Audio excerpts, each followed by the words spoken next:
বিভিন্ন উৎসের যা খবর পাওয়া যাচ্ছে তার থেকে বলা যাচ্ছে যে চলতি বছরের শেষে বা পরের বছরের শুরুর মধ্যে কিন্তু আমাদের নতুন এসএলএসটি মানে এসএলএসটি 3 সেটা হতে চলেছে। তাহলে এখন স্টুডেন্টের মধ্যে 3-4টে প্রশ্ন রয়েছে যে স্যার, যে আগামী এসএলএসটিটা হতে চলেছে তাতে কি সিলেবাস আগের যে এসএলএসটি হয়েছে মানে 2025 সেই এসএলএসটি সিলেবাসটাই কি সেম থাকবে নাকি সিলেবাসের চেঞ্জ হবে? এবার আগে যে এসএলএসটি হয়েছে সেখানে শুধু নিজের যে সাবজেক্ট, যার যেটা সাবজেক্ট, ইতিহাস কারুর, ভূগোল কারুর, বাংলা, সেই সাবজেক্টের উপর বেস করেই হয়েছে। এবার কি আমাদের নতুন কোনো কোয়ালিফাইং পেপারও পরীক্ষা দিতে হবে? এবার এই যে প্রশ্নগুলো, এই প্রশ্নগুলো কিন্তু নিয়ে স্টুডেন্টের মধ্যে কনফিউশন রয়েছে। তো আজকের এই ভিডিওতে আমি তোমাদের এই সমস্ত প্রশ্নের উত্তর দেওয়ার চেষ্টা করব, যেখানে সিলেবাসের চেঞ্জ হতে পারে কি পারে না সেই সম্পর্কে একটা আন্দাজ তোমরা পাবে। তার সাথে সাথে তোমাদের কোয়ালিফাইং পেপার থাকবে নাকি শুধু নিজের সাবজেক্ট পেপারটাই দিতে হবে সেই ব্যাপারেও তোমাদের একটা আইডিয়া কিন্তু তৈরি হয়ে যাবে। তো সবাইকে বলবো স্কিপ না করে পুরো ভিডিওটা শেষ পর্যন্ত দেখার জন্য, যদি তুমি এসএলএসটির এক্সপেরিয়েন্স হয়ে থাকো। তো সবাইকে ওয়েলকাম জানাই আমার ইউটিউব চ্যানেল সৌভিক পাল ইউটিউব চ্যানেলে, যেখানে তুমি এসএলএসটি এবং পিএসসি এমএসসি রিলেটেড যে কোনো ধরনের আপডেট কিন্তু তুমি এখানে পেয়ে যাবে। তার জন্য চ্যানেলটাকে সাবস্ক্রাইব করে বেল আইকন প্রেস করে রাখবে এবং তার সাথে সাথে আমাদের যে হোয়াটসঅ্যাপ চ্যানেল এবং টেলিগ্রাম চ্যানেল রয়েছে, যার লিংক ভিডিও ডেসক্রিপশন বক্সে পেয়ে যাবে, সেখানে অবশ্যই জয়েন করবে। এবং তোমার যদি সাবজেক্ট এসএলএসটিতে জিওগ্রাফি হয় বা মাদ্রাসা সার্ভিস কমিশনে জিওগ্রাফি হয় বা পিএসসি অ্যাসিস্ট্যান্ট মাস্টার এন্ড মিস্ট্রেসে যদি সাবজেক্ট জিওগ্রাফি হয়, তাহলে যে স্ক্রিনে দেওয়া নাম্বার দেখতে পাচ্ছ সেখানে তুমি জিওগ্রাফি এসএলএসটি লিখে আমাকে হোয়াটসঅ্যাপ করবে। আমরা আমাদের ডেডিকেটেড হোয়াটসঅ্যাপ গ্রুপে তোমাকে কানেক্ট করিয়ে দেবো, যেখানে তুমি আরো আপডেট, বিভিন্ন ধরনের কনসেপ্ট বা সমস্ত ইনফরমেশন কিন্তু তুমি পেয়ে যাবে। তো মেন যে পয়েন্ট, যে আগামী এসএলএসটি যেটা হতে চলেছে সেখানে কি সিলেবাসের কোনো পরিবর্তন হবে, এই প্রশ্নটা কেন এলো সেটা আগে আমাদেরকে বুঝতে হবে। কারণ আমরা শুনেছি যে আমাদের বর্তমান মুখ্যমন্ত্রী, মাননীয় মুখ্যমন্ত্রী, তিনি কিন্তু বলেছেন যে পরীক্ষার ধরনের মধ্যে কিন্তু পরিবর্তন ঘটবে। মানে 2025 সালে যে পরীক্ষা হয়েছিল, যেখানে 60 নম্বর ছিল তোমার লিখিত পরীক্ষায়, সেখানে কিন্তু আর তোমাদের যে ইন্টারভিউ নম্বর বা একাডেমিক্স এর নম্বর 10 নম্বর, এই পুরো বিষয়টার মধ্যে একটা পরিবর্তন কিন্তু আগামীতে হতে চলেছে। তিনি বলেছেন যে আগামীতে যে পরীক্ষা হবে সেখানে 60 নম্বরের লেখা পরীক্ষা হবে, 30 নম্বরের একাডেমিক স্কোর থাকবে। একাডেমিক স্কোর মানে তুমি মাধ্যমিক, উচ্চ মাধ্যমিক, গ্র্যাজুয়েশন, বিএড, মাস্টার ডিগ্রি, এগুলোতে যে এরকম নম্বর পেয়েছো তার উপর ভিত্তি করে 30 নম্বর তোমার থাকবে। এবং তার সাথে সাথে তোমার 10 নম্বর থাকবে ইন্টারভিউর জন্য। আগে কিন্তু ইন্টারভিউ নম্বর বেশি ছিল, এখন ইন্টারভিউ নাম্বারটা কমিয়ে দেওয়া হয়েছে। কেন? কারণ ইন্টারভিউতেই দুর্নীতি বেশি হয়, সেই কারণের জন্য লিখিত পরীক্ষায় বেশি নম্বর দেওয়া হয়েছে এবং একাডেমিক্সের নাম্বার দেওয়া হয়েছে, যাতে মেধার ভিত্তিতে সিলেকশন হতে পারে, কোন রকম দুর্নীতি যাতে না আসতে পারে। এবার এই জন্যই প্রশ্নটা স্টুডেন্টের মধ্যে আসছে, তাহলে পরীক্ষার প্যাটার্নে যেহেতু পরিবর্তন হলো, তাহলে কি সিলেবাসের মধ্যেও কি কোনো রকম কোনো পরিবর্তন হতে পারে? তো আমি তোমাদের একটা কথা বলে রাখতে পারি যে বর্তমানে আমাদের একটা পরিষ্কার ধারণা নিয়ে এগোতে হবে যে সিলেবাসে হয় পরিবর্তন হতে পারে, না হলে না হতে পারে। এই দুটো ছাড়া মাঝে আর কিছু নেই, একদম ক্লিয়ার। এবার যদি সিলেবাসের না পরিবর্তন হয় তাহলে তো আমরা যে সিলেবাস আছে সেটা ধরেই পড়াশোনা করব। আর যদি সিলেবাসের পরিবর্তন হয়েও যায় তাহলে কিছু টপিক, যেমন ধরো আমি আমার সাবজেক্ট বলতে পারি, আমার সাবজেক্ট ভূগোল, জিওগ্রাফি। তো জিওগ্রাফির মধ্যে যে সাবজেক্টগুলো রয়েছে হয়তো এক্সট্রা কিছু টপিক অ্যাড হবে বা নতুন কিছু টপিক অ্যাড হলো এবং পুরনো কিছু টপিক বাদ হলো, যদি পরিবর্তন হয় এটাই হতে পারে। 80% কিন্তু সেম থাকবে, 20% এর মধ্যে হয়তো চেঞ্জ হলেও হতে পারে যদি হয়, আর না হলে সেম থাকবে।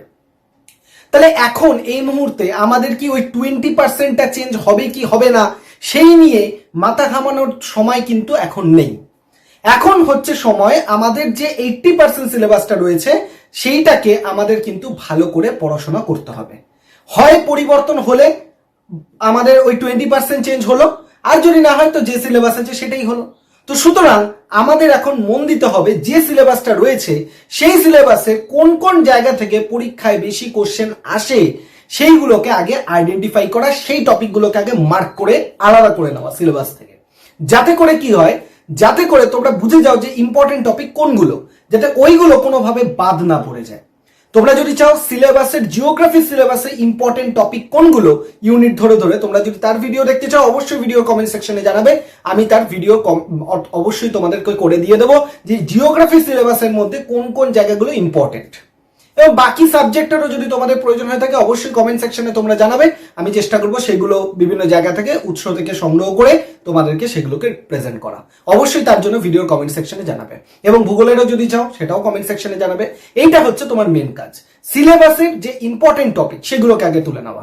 কারণ আমরা কি করি, সিলেবাসকে 1 by 1 পড়তে পড়তে হঠাৎ করে লাস্টের দিকে কিছু ইম্পর্টেন্ট টপিক রয়েছে সেগুলোকে আমরা হয়তো লাস্টের দিকে পড়ার সময় পাই না, বাদ চলে গেল।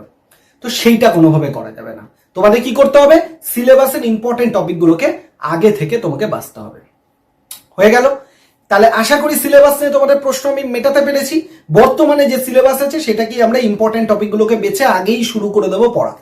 এবার যদি 20% কিছু চেঞ্জ হয়, যেগুলো বাদ চলে গেল, নতুন কিছু অ্যাড হলো, এখন থেকে যেহেতু আমরা পড়া স্টার্ট করছি, পরীক্ষার হয়তো যখন সিলেবাসের চেঞ্জ যদি হয়, নোটিফিকেশন আগে পরেই হবে, তখন ওই 20 বা 80% তো আমার হয়েই রয়েছে। 20% যেটুকুন চেঞ্জ হবে আমি পরীক্ষার আগে সেটুকুন করে নিতেই পারবো, খুব একটা চাপ হবে না। কিন্তু ওই 20% আশায় যদি আমি এখন থেকে বসে থাকি, তাহলে 100%টাই কিন্তু তোমার হবে না, তুমি জিরো কন্ডিশনে বসে থাকবে। বোঝা গেল কি বললাম?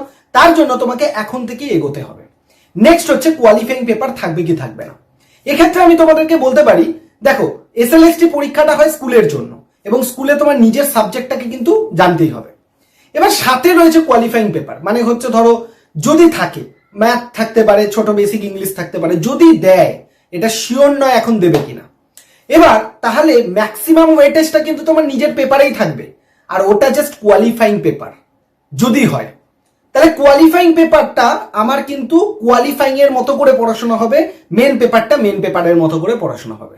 তাই এখন থেকে যদি আমি মেন পেপারটাকে এগিয়ে রাখি, পরীক্ষার আগে যদি কোয়ালিফাইং পেপার অ্যাডও করে 19-20, তাহলে ছোটখাটো অঙ্ক, ছোটখাটো ইংলিশ কিন্তু আমরা পরীক্ষার আগে করে নিতে পারবো, কারণ অলরেডি আমার সাবজেক্টটা এগিয়ে রয়েছে। তখন সাবজেক্ট রিভিশন চলবে, কোয়ালিফাইং পেপার যদি অ্যাড হয় তাহলে আমরা সেগুলোকে করে নিতে পারবো। আমার মুদ্রা কথা হচ্ছে সিলেবাস চেঞ্জ হবে কিনা, কোয়ালিফাইং পেপার অ্যাড হবে কিনা, সেইটার উপর আমরা ধ্যান ধারণা না রেখে বর্তমানে যে আমাদের সিলেবাসটা রয়েছে যে কোনো সাবজেক্টের, সেইগুলোকে আগে ধরে ধরে ইম্পর্টেন্ট টপিক বেছে বেছে সেইগুলোকে করা স্টার্ট করতে হবে, যাতে সিলেবাসটা মেন সিলেবাসের কোনো চেঞ্জ হওয়ার আগে বা মেন নোটিফিকেশন আসার আগে আমাদের যেন অনেকটা আমরা এগিয়ে যেতে পারি। যাতে তখন যদি কোনো পরিবর্তন হয়, যে 20% বা 30% চেঞ্জ হলো বা কোয়ালিফাইং পেপার অ্যাড হলো, ওইগুলো আমরা করে নিলাম, বাকিগুলোকে আমি রিভিশন করলাম। এতে করে কিন্তু তোমার একটা প্রপার প্ল্যানিং, প্রপার স্ট্র্যাটেজি অনুযায়ী পড়াশোনা চলবে। তাই আমি তোমাদের রিকোয়েস্ট করব, আজ থেকে ওই ভিডিও সেই ভিডিও এই ভিডিও সিলেবাস চেঞ্জ হবে কিনা, এই হবে কিনা, এই সব নিয়ে চিন্তা না করে এখন চিন্তা করো যে কিভাবে আমি পড়বো, কিভাবে আমি নিজের স্ট্র্যাটেজি রেডি করব। তোমরা যদি স্ট্র্যাটেজি দেখতে চাও অবশ্যই ভিডিওর কমেন্ট সেকশন, ডেসক্রিপশন বক্সে চলে যাও। আমি এসএলএসটি জিওগ্রাফির কিরকম তোমার স্ট্র্যাটেজি হতে পারে, ইনফ্যাক্ট সমস্ত সাবজেক্টে কি স্ট্র্যাটেজি হতে পারে সেটা আমি কিন্তু বলে দিয়েছি, অবশ্যই দেখে নেবে। এবং এসএলএসটি জিওগ্রাফির কি বই হতে পারে সেই বইয়ের বুক লিস্ট আমি করে দিয়েছি। এখন এইগুলোতে ফোকাস করো, যে কিভাবে সিলেবাসটা পড়বো, কোন কোন বইগুলো পড়বো, কিভাবে পড়বো, রিভিশন কিভাবে করবো, প্র্যাকটিস কিভাবে করবো, এইগুলোর উপর ফোকাস করো। কি পরিবর্তন হবে, কি অ্যাড হবে, সেগুলো আমাদের হাতে নেই, আমিও জানি না, তোমরাও জানো না। যে বা যারা বলছে তারা অনুমানের ভিত্তিতে বলছে, তাদের কারোর কাছে কোনো খবর নেই। তো তুমি এইসব ব্যাপারে নিজেদেরকে ইনভলভ না করে ইনভলভ করো তুমি কি করে নিজেকে পড়াশোনার মধ্যে কনসেন্ট্রেশন করতে পারবে, সেইটাই একমাত্র রাস্তা তোমার স্বপ্ন পূরণের। কারণ পড়াশোনা না করে তুমি যদি শুধুমাত্র কি হতে পারে সেটা নিয়ে চিন্তা করো, তাহলে কিন্তু ভবিষ্যৎ চিন্তা করতে গিয়ে বর্তমানটা নষ্ট হয়ে যাবে। এই বর্তমানে কাজ করো, ভবিষ্যৎ তোমার ভালো হবে। এবং তার সাথে সাথে বলে রাখি, এসএলএসটি জিওগ্রাফির জন্য আমি চ্যানেলে নিয়মিত ক্লাসেস শুরু করব, সোমবার করে দিচ্ছি ক্লাস, লাইভ ক্লাসের মাধ্যমে আমরা ক্লাস করছি। সমস্ত আপডেট জানার জন্য হোয়াটসঅ্যাপ গ্রুপে জয়েন হয়ে যাও, হোয়াটসঅ্যাপ গ্রুপ এবং টেলিগ্রাম চ্যানেলেও জয়েন থাকতে পারো। এবং তার সাথে সাথে আগে যা ক্লাস করেছি এসএলএসটির অবশ্যই সেগুলো দেখে নেবে। তার সাথে সাথে আমাদের চ্যানেলটাকে সাবস্ক্রাইব করে বেল আইকন প্রেস করে রাখবে এসএলএসটি রিলেটেড বা টেট রিলেটেড যে কোনো আপডেট পাওয়ার জন্য। এবং তোমার যদি কোনো মন্তব্য থেকে থাকে, কোনো প্রশ্ন থেকে থাকে, অবশ্যই ভিডিওর কমেন্ট সেকশনে জানাবে, আমি সেটার উত্তর দিয়ে দেবো। সবাইকে অসংখ্য ধন্যবাদ, থ্যাংক ইউ সবাইকে পুরো ভিডিওটা দেখার জন্য। এবং যেভাবে বললাম সেভাবে নিজের পড়াশোনাটা চালিয়ে যাও, বুক লিস্ট দেখে নাও, স্ট্র্যাটেজি দেখে নাও, আজ থেকে তোমার জার্নি শুরু করে দাও, অবশ্যই তুমি সাকসেসফুল হবে। থ্যাংক ইউ সবাইকে।